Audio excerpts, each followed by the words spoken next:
Hello, everyone, and welcome to RC Plane Lab. I'm Ron. I'm Tom. As you can tell, if you're watching on YouTube, by our menagerie, I guess, of That's a good word for it, actually. of stuff sitting out on the desk. We were talking about landing gear today, from the floats that Tom has from an old, what do you say it was, an old Cub? Piper Cub. Mm-hmm. Old Piper Cub that apparently he has no more, but the floats are here, so I don't know what happened to it. Well, I sold the airplane on landing gear a long time ago. So Sold it, of course. He didn't crash it, I'm sure.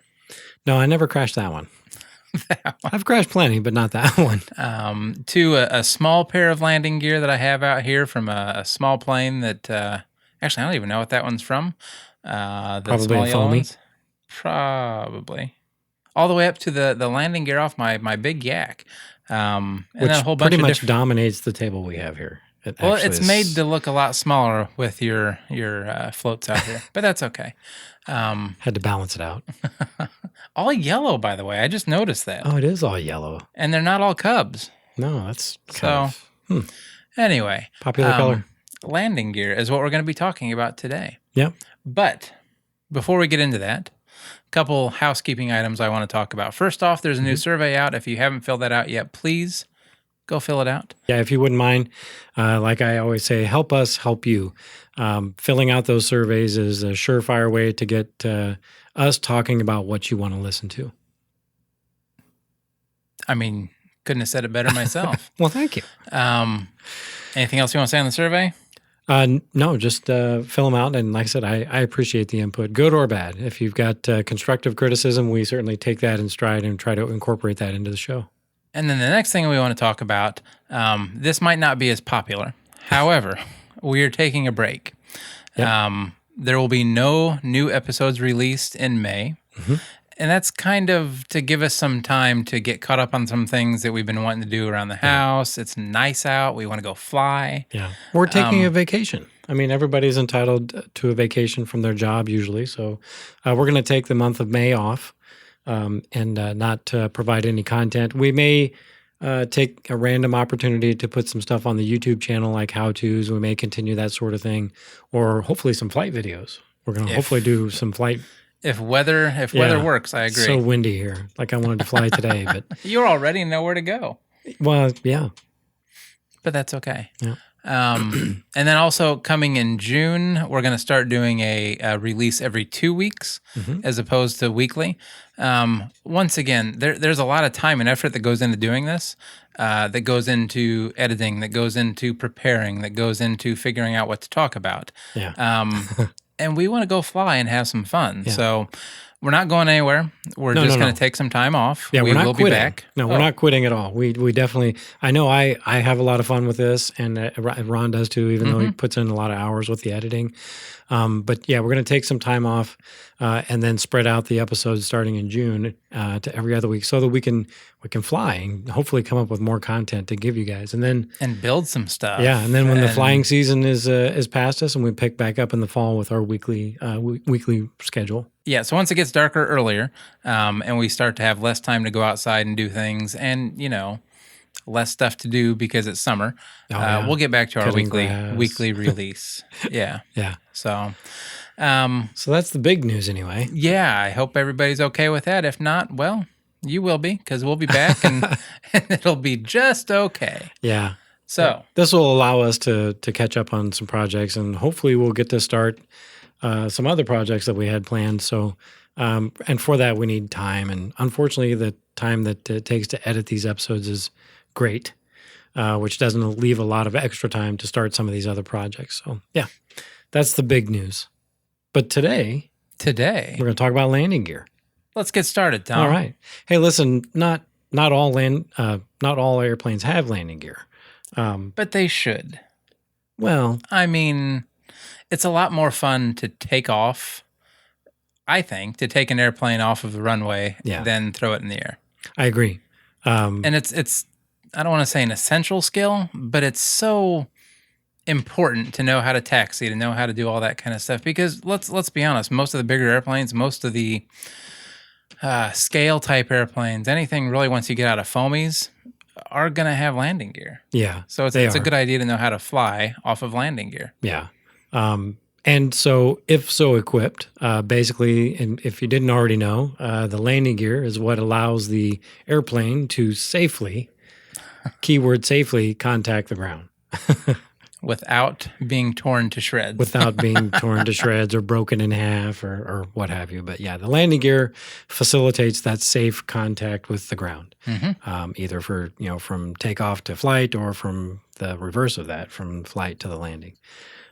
Lots of different types of landing gear out there. I mean, if you just do a quick landing gear search in Google, oh my gosh, page after page after page, and they all kind of look different, but they can kind of be sorted into a few different types, which is what we're going to talk about. We've got basically conventional gear, which is it's not so conventional anymore. But conventional gear actually refers to tail draggers. So you've got a set of main gear, and then you've got the tail back there with a tail wheel or a skid or whatever, just kind of dragging the ground. That's why they're called tail draggers. That used to be the conventional gear, way, way back in aviation when airplanes were first being produced. They were all tail draggers. It's easier to manufacture. Yes. Lighter too, because you don't have a nose wheel and all that sort of stuff. But yeah. That's actually called conventional gear. So a tail dragger is synonymous with conventional gear.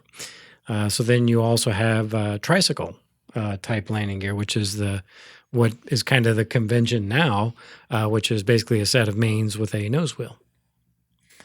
Which I guess technically they're both tricycles if you think about it. That's true. I mean, because if you have a tail wheel, then you still have 3 wheels. That's true. That's absolutely true. I feel lied to my whole life. No, I mean, like, really, I guess I don't understand that. Why? Yeah. Why it's called that? They could both be called tricycle, but tricycle is the general naming convention for an aircraft that has a nose gear of some kind. Tricycle landing gear actually hasn't always been part of RC, even though RC doesn't go as far back as aviation does, full-size aviation. It goes back quite a ways. I mean, since there's been full-size airplanes, there's been people making small airplanes to model after them. But tricycle landing gear in the RC really didn't kind of come on until like the late 60s, early 70s. And it kind of came on then because of the advent of multi-channel RC. Because, you have a nose wheel, you have to control it with a channel rudder usually. So back in the early days of RC, we didn't have all these extra channels to work with. So, I'm talking like escapement and these other types of RCs where you basically had one channel that you could control, and that channel was usually a little bit more important than a nose gear. So yeah, in the late 60s, early 70s, when the multi-channel RC kind of came on the market, it was cool to have a tricycle, landing gear back then. So for a long time, from the 70s through the 70s and 80s, a lot of new airplanes at the time, RC airplanes, were designed as tricycle landing gear because that was cool. You were cool if you had a tricycle landing gear. Because you could do it now. Yeah, exactly. But then nowadays, it doesn't seem to be, the 6 one, half a dozen the other. Seems to be a lot of interest in classic airplanes these days, and most of those are going to be tail draggers. So, and I think tail draggers are cool anyway. We're building a tail dragger. Yes, we are. A big one. Eventually. What do you prefer though? Do you prefer like the flight characteristics and taking off and do you prefer a tail dragger or do you prefer the tricycle? Honestly, I prefer tail draggers. It adds another dimension. I mean, it's another thing you have to be aware of for takeoff and landing and things like that. So it adds a little bit more of a challenge maybe. And me personally, I just like the clean look of a tail dragger. You don't have that nose gear sticking out of the nose, out there into the airstream. Tail draggers, they just look a little sleeker to me, especially when you add wheel pants and things like that. Yeah. So I think I prefer tail draggers. How about you? I think I would kind of agree. It depends on the airplane, but I think I've kind of proven that I like tail draggers a little bit more because I converted the Duelist to tail dragger. You did successfully. Yeah. Flew well.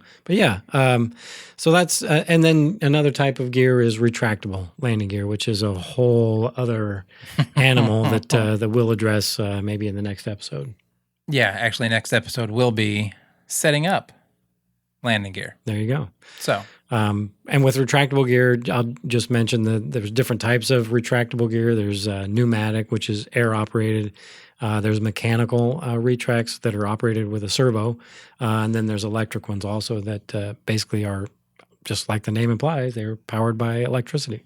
which is kind of like a servo retract. It's the same thing. It's just built in, the servo's built into the gear. The biggest difference is that it just plugs into a receiver and you're done. It's a lot easier. There's not a whole lot of setup to those, which is nice. But we'll talk about that in the next episode. Mm-hmm.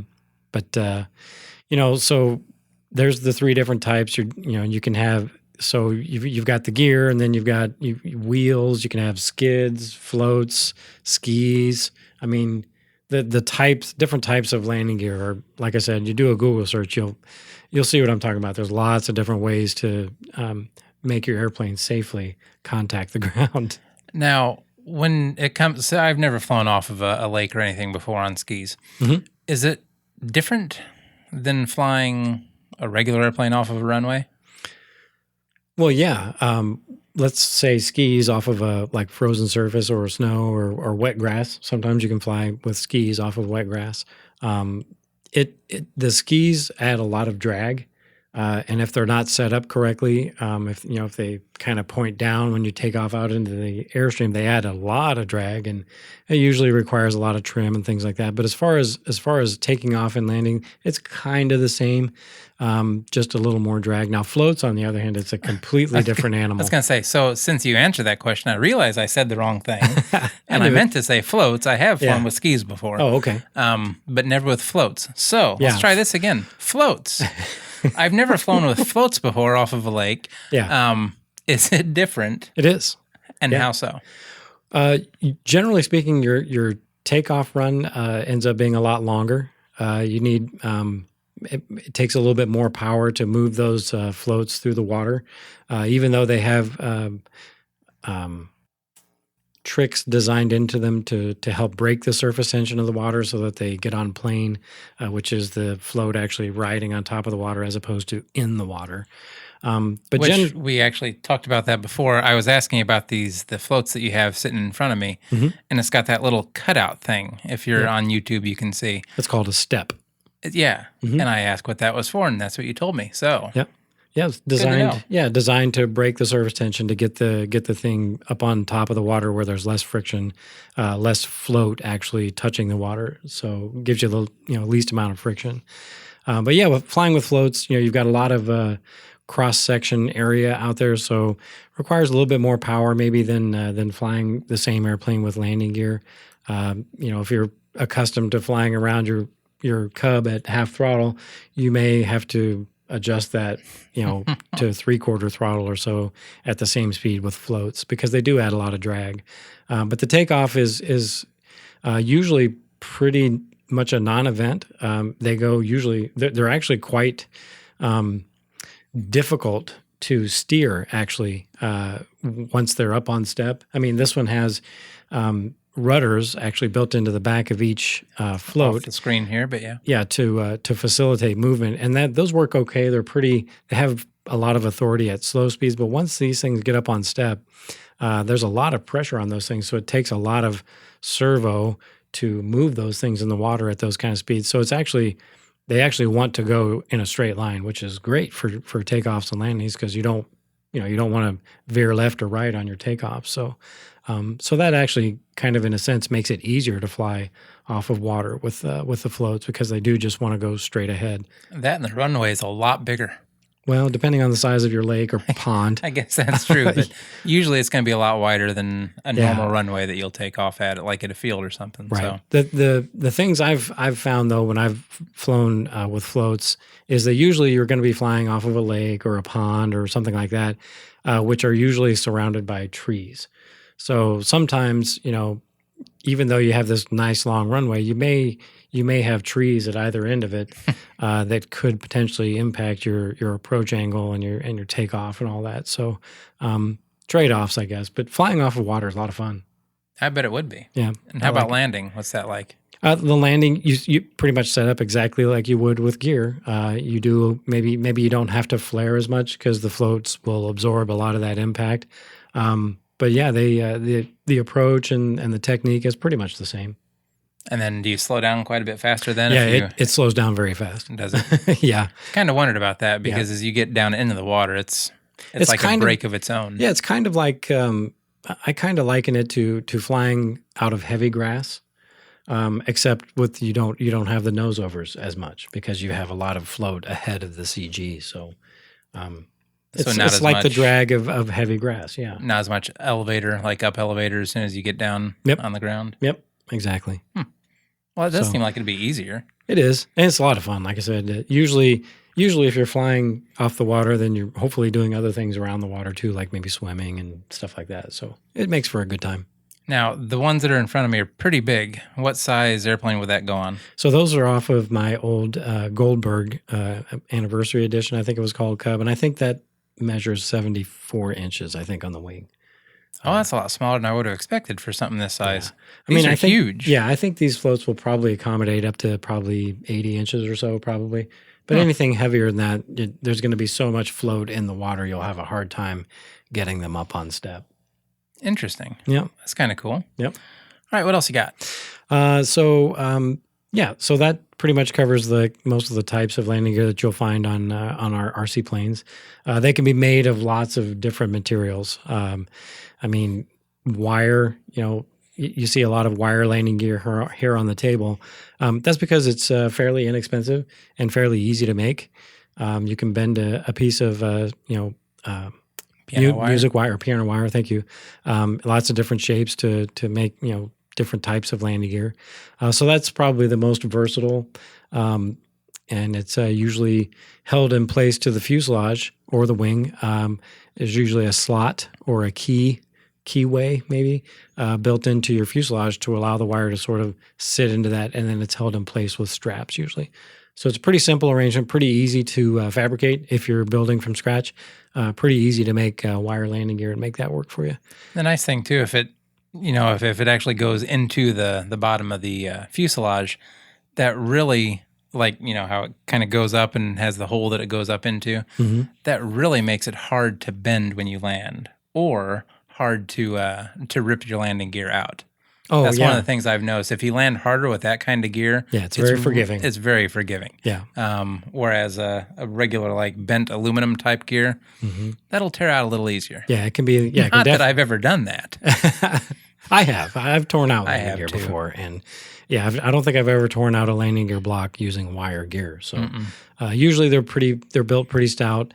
If you're building a kit that had wire gear, you'll usually notice that there's a hardwood block formed with a channel in it that gets glued onto the inside of like you said, that the wire will then key into once it goes into the fuselage. It's very, very, very strong. And then, there is some flexibility in the wire, so it does absorb a lot of impact for those less than perfect landings. We'll just call it that. The ones that aren't greased in so well. Exactly. That's wire. You can, like this big one here, like off your yak, it can be made out of aluminum, which in the case of your yak is one piece, just one big giant piece of aluminum that's bent in the shape of a landing gear. Was that like 5/16 of an inch thick? It's that much or more. It's pretty big. Yeah, it's pretty thick. Well, it's got to hold up to a lot of weight. It does. But it's relatively simple. It's just a flat piece of aluminum plate that has been trimmed and then bent to shape. So if it works on big airplanes, it works on little airplanes. I've got some small aluminum gear up here at the front of the table. Pretty easy to make, fairly inexpensive. You can buy them pre-formed. You can also form your own if you're handy. You can, and it can be bent with relatively simple tools, just like wire. You can bend wire with pretty simple tools too, or you can buy tools made for the purpose.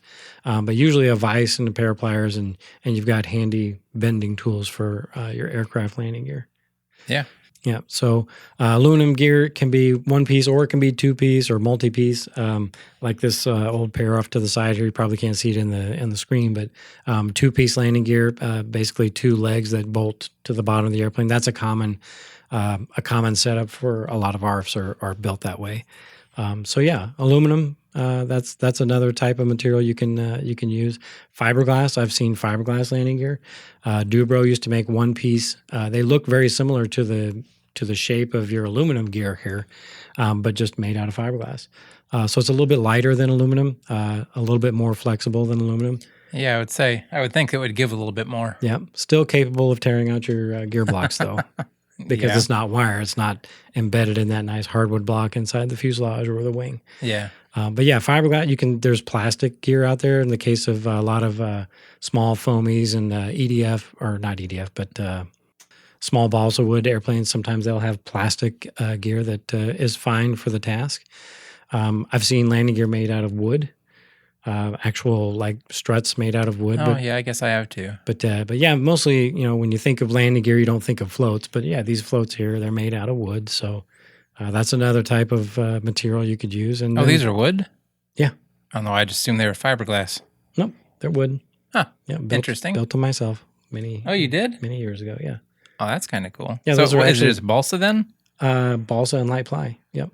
Oh, yeah, if you look cool. across the top, I didn't take a lot of care in sanding. You can see the wood grain. Oh.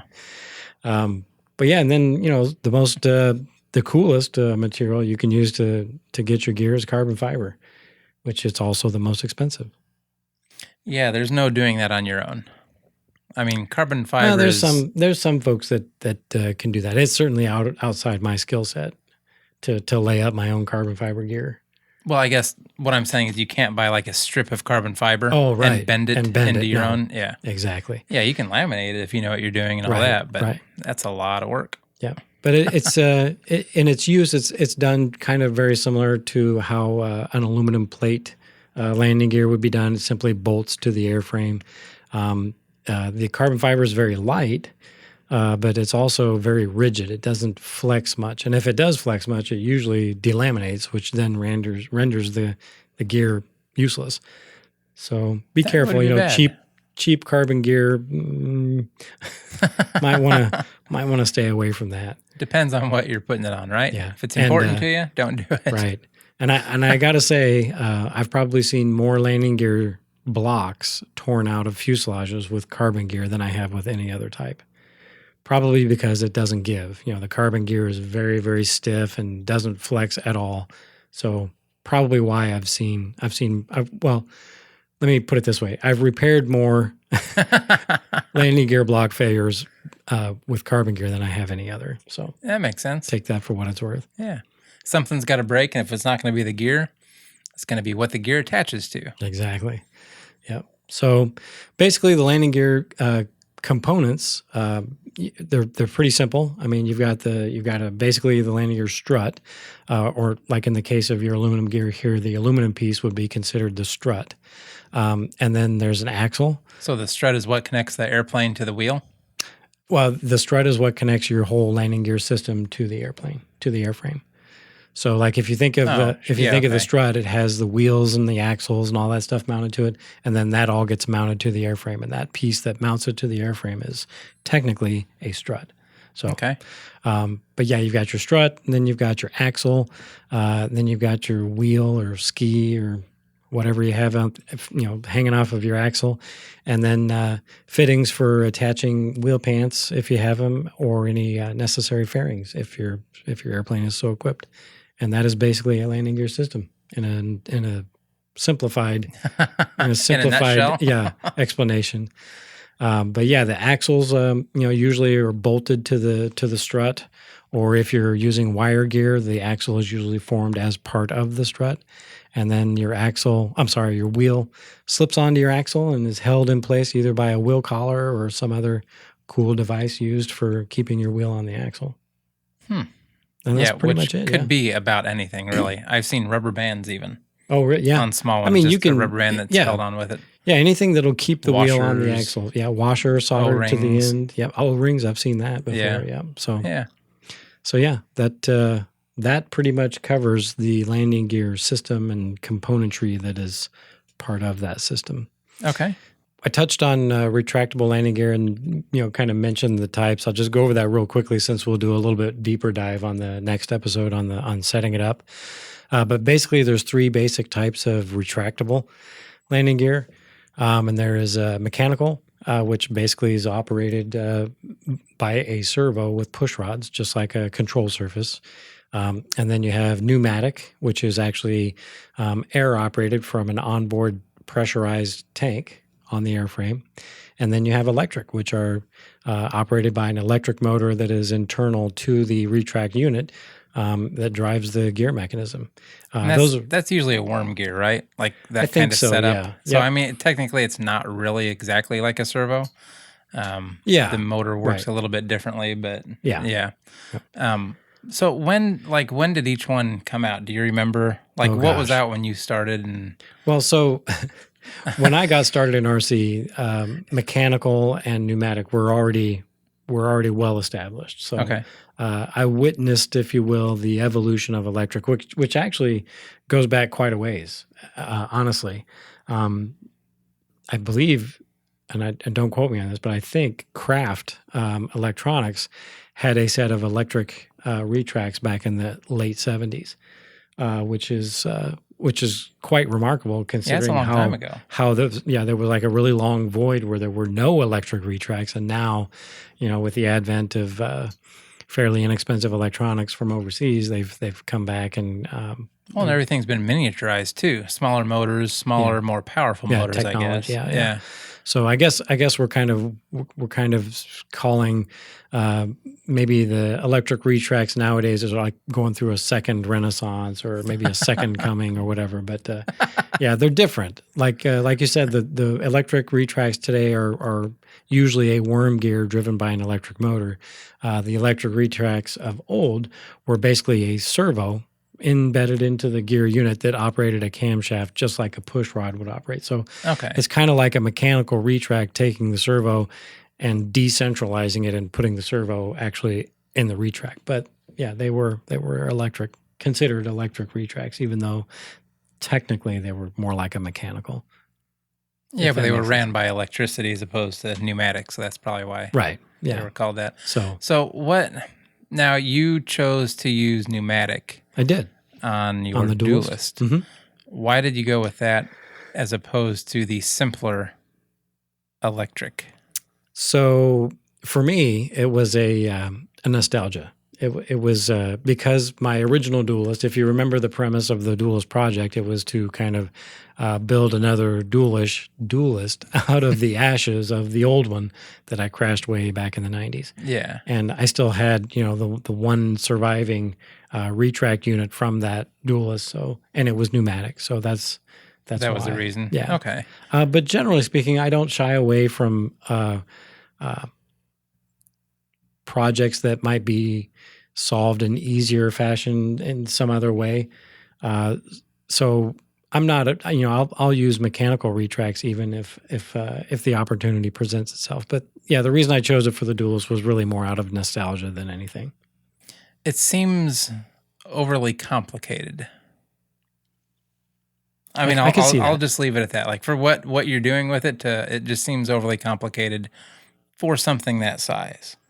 Now, I understand if I'm correct, like when you get to some of these bigger airplanes, pneumatics is really the only way to go. Yes, no? Yeah, I would agree. You can swing a heavier gear with air than you can right now anyway with electric motors. Well, I'm sure that's going to change eventually. Yeah. Like it's already starting to go that direction. Like I can see a lot of big retract units out there for larger like scale warbirds and things like that that are electric. They're crazy expensive, but they're out there. Yeah. But yeah, air it's a big muscle. You can move a lot of weight with an air operated cylinder, and for a while, you'll probably see that being the norm until the electric motors get to the point where they can miniaturize them to the point where they can still produce the power they need and not consume the power they need to, if that makes sense. Yeah. Whereas No, a 'cause pneumatic system is just air. You just pump it up with a pump, either by hand or an electric pump or whatever. and it's a completely separate system. So you're not pulling more power through it. You're not pulling amps that you might need somewhere else or you might Exactly. overload your board with. So I can see that for a bigger airplane. Yeah. Although some electric setups are using dedicated batteries now for them too. Oh, I've seen a couple of those setups online. I haven't built one myself, but I've seen a couple of the larger setups that actually have a dedicated power source just for the retracts. So not so different than an air setup, really. Because an air tank is a separate power source for the gear. So yeah. but yeah, I can understand. The pneumatic system, it can be complicated, especially on smaller airplanes, where an electric gear would certainly make the installation so much easier and simpler. You're only running wires. You're not running air lines and valves and all this other kind of stuff, fill valves and tanks. But for me, it was a nostalgia, and I kind of like the challenge of setting up an unconventional gear setup, which that one certainly is. True. So let's move on to wheels and tires. What are the different kinds of wheels you can get? Oh, jeez. I mean, a there's- ton of them. Yeah. I mean, I don't even know where to begin. Foam, wood, rubber, plastic, you name it. It's probably been made into a wheel at some point for an airplane. Cardboard. Cardboard. Yeah. So, I mean, Well, that was easy. yeah, I mean, you can make your wheels out of anything. There's lots of ready to purchase wheels out there on the market that suit a wide variety of applications. But if money's tight, hey, grab your Dremel and carve up a piece of balsa. You can make some nice wheels out of balsa. Oh, yeah, you could. Never thought about that. You can spend a lot of money on wheels too. Oh, you can. Have you noticed some of these like aluminum hubbed wheels with true inflated rubber tires for some of these like turbine, the big turbine models that are out there with brakes even? Yeah. Incredibly expensive. Not only that, but the bicycle looking type wheels for some of these older Aren't those airplanes, so cool though? they are very awesome. But man, they are pricey. Oh yeah. I mean, uncomfortably high prices for a tiny Pucker wheel. factor is high when you click the buy now button. Yeah, it's like, oh, did I just make a mistake? Yeah, but they look so nice, especially like on the Eindecker. Yeah. That you're going to build someday. Yeah, one of these days. Or the Elder, rather. It's Well, an Elder, right? It's an Elder 40 plan, but yeah, things have moved around a little bit. I don't know exactly what's going on. Which is why we're going to, take a little bit of a vacation so we can get to some of those projects. Yeah. But yeah, Hopefully. those I do. I like those wire wheels. Those look really, really good. I should get a set of those for my Camel whenever that time comes that I finish it. I don't think we have to worry about that anytime soon. You got a tri-motor to build first. That's true. Okay. Let's see, what kind of wheels are on that? Definitely Just not. basic wheels. Good. Perfect. Yeah, but big. They are. They're like 5 or 6 inches. Yes. Actually, we need to measure that because I don't know how big they're going to be now. They're going to be humongous. And something else that's fun to do with wheels is wheel pants. Oh my gosh. Yeah, I like wheel pants. I love the look of them. Yeah, I do too. Do they actually serve a purpose? Actually, like I know they do. for full size airplanes they would, Absolutely. but Absolutely. for RC, do they? I mean, let's be honest. I mean, other than to dress up, your landing gear. I mean, No. But they look so good. they do. They really do. They really do. Like I prefer wheel pants on about anything I can think of, Yeah. except for Cubs. I love Yeah, those- huge. Well, I mean, I know they don't have them, but except for Cubs, I love just seeing a huge wheel. Like the bigger, the better. Yeah. I think I had 5-inch wheels on my 80-inch Cub. That's crazy. That's awesome. I mean, right? on your Tundra plane, I guess. And that's what I guess like I about get the it, Cub. but It looks cool They're like just that. ugly. They make your airplane think look like so. a toy. They're like so out of proportion when you get them that big. A cool toy. Yeah, a cool toy that's ugly. No, it's not. You take that back. Certain planes lend themselves well to that type of wheel, Yes. And the Cub is one of them. but most do not. I'm just going to leave it at that.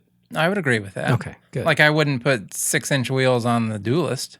Oh, that would just look silly. I agree. And how would you retract those into the wing? Well, I don't have retractable gear now, do I? Exactly. I don't know. And you just put a bigger hole in the wing, by the way. Put a bigger hole in the wing. It would have to go through the wing, probably because they're wider too.